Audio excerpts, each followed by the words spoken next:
ও যুবক, তুমি কেন খেয়াল করো না? তুমি টেনে পড়ো, তুমি কি দেখো না 9-এর কত ছেলেরা দুনিয়ার থেকে বিদায় হয়ে গেছে? ও যুবক, তুমি তো 9-এ পড়ো, তুমি কি দেখো না 8-এর কত ছেলেরা দুনিয়ার থেকে বিদায় হয়ে গেছে? ও বাবা, তুমি কি দেখো না তোমার কাঁধের মধ্যে তোমার সন্তানের লাশ উঠিয়া গেছে? ও দাদা, ও নানা, এখনো মাওলার পথ ধরবা না, অথচ তোমার নাতির জানাজায় তুমি উপস্থিত হয়ে গেছো। ও বড় ভাই, এখন আমার মাওলাকে সেজদা দিবা না, অথচ তোমার ছোট ভাইয়ের কবর তুমি নিজেই খনন করতে আসো।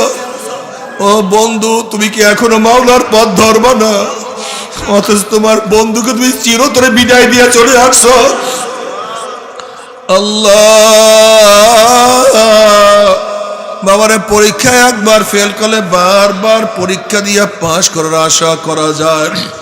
আজকে দুনিয়ার ব্যবসায় একবার লস